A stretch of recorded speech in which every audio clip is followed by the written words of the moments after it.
Hare Krishna, dear devotees and friends. We will attempt to study Bhagavad-gita as it is by His Divine Grace A.C. Bhaktivedanta Swami Srila Prabhupada. And we will begin our studies by the introduction to Bhagavad-gita as it is. In his introduction, Srila Prabhupada has given an analysis of the main points to be understood. These main points cover 1. The spirit in which the Gita should be approached. 2. The purpose of the Gita. 3. The subject matter of the Gita. 4. The process of understanding the Gita. 5. The result of understanding the knowledge presented in Bhagavad-gita, and this result is going back to Godhead. And 6. How to practically apply this knowledge in order to attain the desired result. The spirit of Bhagavad-gita, or the mood in which Bhagavad-gita should be understood, and the mood of Bhagavad-gita itself. The most important point is that Krishna is the Supreme Lord, the Supreme Personality of Godhead, Bhagavan. We should at least theoretically accept that Krishna is God. Otherwise, our studies of Bhagavad-gita or our studies of any Vedic literature will not be successful. We cannot understand the Vedas unless we accept this simple point, and we should accept it at least theoretically. Then we can understand Bhagavad-gita just like Arjuna understood Bhagavad-gita. Gita is understood by a devotee like Arjuna, who is in a direct relationship with Krishna. Only by the process of devotional service can one revive one's relationship with Krishna. One can understand the Vedas, one can understand Bhagavad-gita, and revive one's relationship with Krishna, with God. And therefore Bhagavad-gita should be taken up in the spirit of devotion. Having explained the spirit of Bhagavad-gita, Srila Prabhupada goes on to outline the purpose of Bhagavad-gita. The purpose of Bhagavad-gita is simple.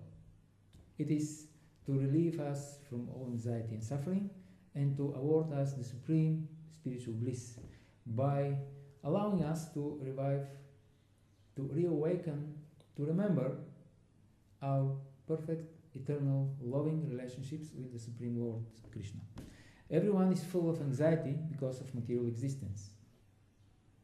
The cause of suffering and anxiety and the actual destination of life are proper subjects of inquiry. In fact, these are the only subjects of inquiry.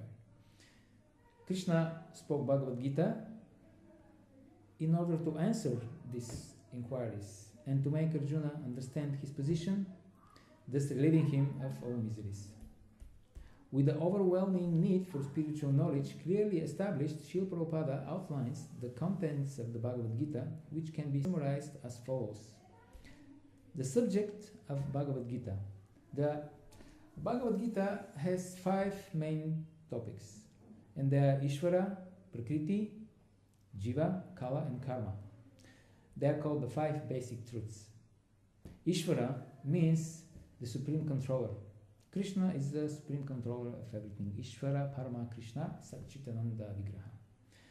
Jiva, that means the living entity. The living entity is only a subordinate controller. It's also Prakriti and is controlled by Krishna. So the living entity is another energy of the Supreme Lord, which is controlled by the Supreme Lord. Then the next tattva, the next truth, the third one, Prakriti. Prakriti means the material nature, constituting of 3 qualities, Sattva, Rajas, and Tamas, goodness, passion, and ignorance. The next truth is Kala, the eternal time, which is energy of Krishna. And the last one, the 5th truth, is Karma, by a combination of the 3 modes and under the control and purview of the eternal time. There are activities. Krishna defines karma in Bhagavad-gita as those activities which lead to development of future material bodies.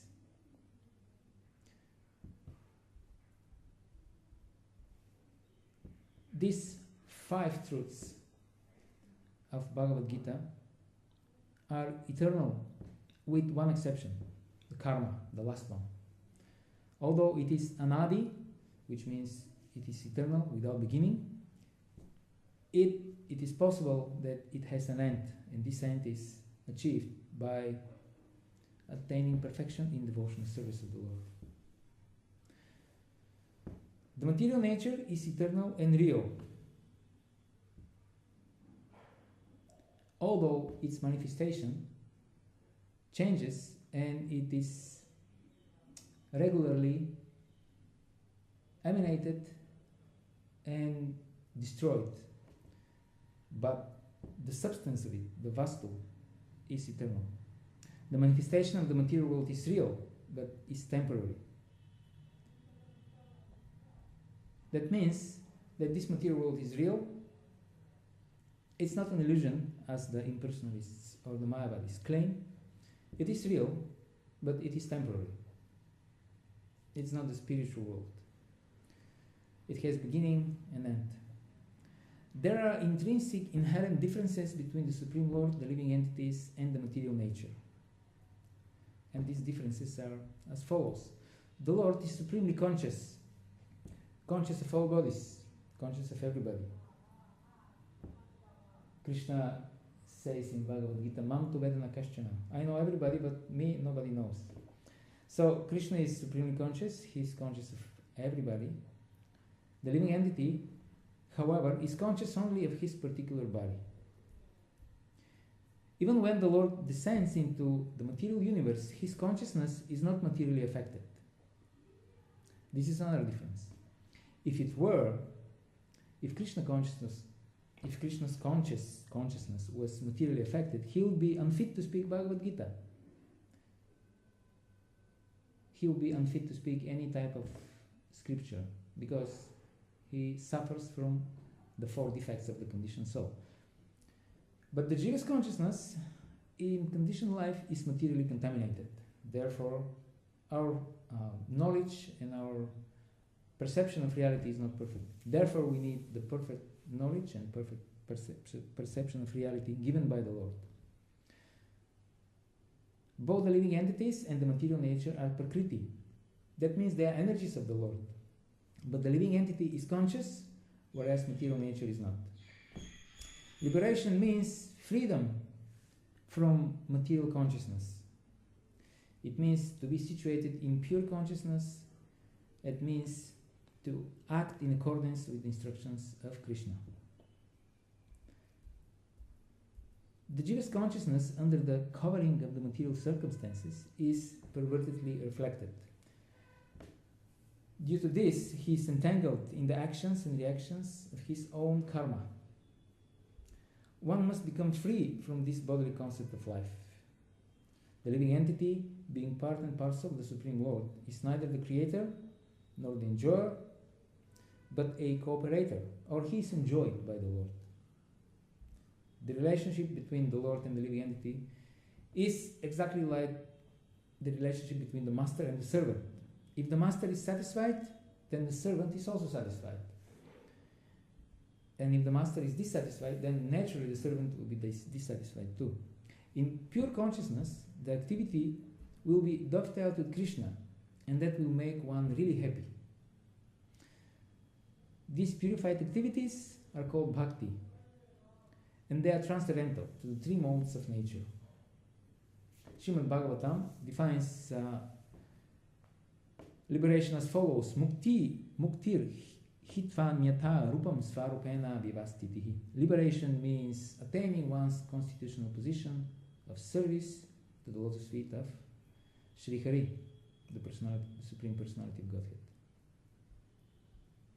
In order to ensure the correct appreciation of all this intricate knowledge, in his introduction, Srila Prabhupada next clarifies the process of understanding the Bhagavad-gita. Vedic knowledge is infallible above all doubts and mistakes. Bhagavad-gita is the essence of all Vedic knowledge. This is very important to understand. Shastra, or the Vedas, are self-evident and absolute authority in all spiritual and material matters. unless we understand and accept this point, we will not be able to understand the Vedas. What to speak about applying them in our lives and gaining all the benefits of this application. Vedic knowledge is not a question of research.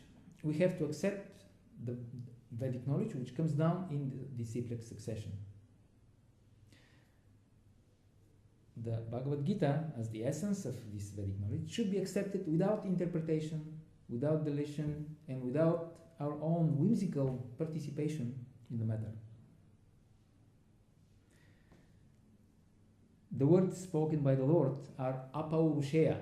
That means that they are all perfect transcendental knowledge, and they are revealed by revelation. All these statements, they don't mean that we should not apply our logic, our intelligence, and our reasoning in the process of understanding the Vedas and Bhagavad-gita. But they mean that we should apply our logic in order to understand how Bhagavad-gita is correct, how the knowledge given by Krishna is correct, not whether it is correct or not. If the Lord's words are accepted in this way, then follows the result of understanding Bhagavad-gita. At the end of Bhagavad-gita, Arjuna says, Karishya vachanam tava, I shall act according to your word. Like Arjuna, if we properly utilize the instructions of Bhagavad-gita, then our whole life becomes purified, and ultimately we will be able to reach the destination, which is beyond this material sky, the supreme destination, the spiritual world. All the planets in the material world have the inconveniences of birth, death, old age, and disease. These are the material sufferings. The abode of Krishna has no such flaws, and therefore Bhagavad-gita recommends that one must reach this kingdom of the Supreme, the Sanatana Dharma. Having once attained this kingdom, the living entity does not return to the material world. Of this, the Lord says, there is no doubt. The eternal Jiva has an eternal relationship with the eternal Lord in that eternal spiritual sky. Service is the constant companion of the living being, and rendering service to the Supreme Personality of Godhead is the eternal religion, or Sanatana Dharma. We don't have to choose whether we render service or not. We must render service. Our freedom of choice is whether we want to render service to the person who is befitting to be rendered service, or we want to render service to personalities who are conditioned just like us, or we want to serve our senses, our material minds, but the service cannot be avoided. By understanding these instructions of Bhagavad-gita, we can revive our eternal occupation, Sanatana Dharma, and this is the perfection in life. Thus, Krishna confirms that the purpose of human life is to return back home, back to Godhead, and to serve Him there. Finally, Srila Prabhupada, in his introduction, poses and answers the following question. How does one go about approaching that abode of the Supreme Lord? How do we get there? What is the process given in Bhagavad-gita for attaining the abode of Krishna? It is a very simple process. Simply by thinking of Krishna at the time of death, one can enter the spiritual kingdom. Our thinking, now absorbed in the material energy, must be transferred to the spiritual energy. Therefore, we have to practice remembrance of the Lord by chanting His names. This is the easiest process. These names of the Lord are not different from Him, and we should mold our life's activities in such a way that we can always remember Krishna. And Bhagavad-gita teaches us how to absorb the mind and the intelligence in thoughts of the Lord. There are descriptions which allow us to meditate, to think about Krishna all the time. If the intelligence and the mind are always engaged in such thoughts of the Supreme Lord, then naturally the senses are also engaged in His service, because the senses are always following the mind. And if the mind is controlled, if the mind is absorbed in the Lord, then the senses will automatically follow. This practice is the process of devotional service. One must learn this process by rendering service to and inquiring submissively from a self-realized soul. This Srila Prabhupada in his introduction makes the point that we should approach a guru. In his analysis of Bhagavad-gita, Srila Prabhupada has categorized the subject matters of Bhagavad-gita under the following three categories: Sambandha, Abhideya and Prayojana. Man's eternal relation with Godhead, which is Sambandha. And then Abhideya, man's duty towards Godhead and the nature of Godhead. And then Prayojana, the goal, man's ultimate necessity and perfection of life. These three headings directly correspond, of course, as we already mentioned, to Sambandha, Abhideya and Prayojana. Sambandha means the field of activity. Sambandha means knowledge about God, about the soul, about the material world and their relationship. Abhideya means the method which is employed to attain perfection, to attain the goal. And Prayojana means the goal, the ultimate necessity of life. In other words, Sambandha means the relationship of the living entity with God.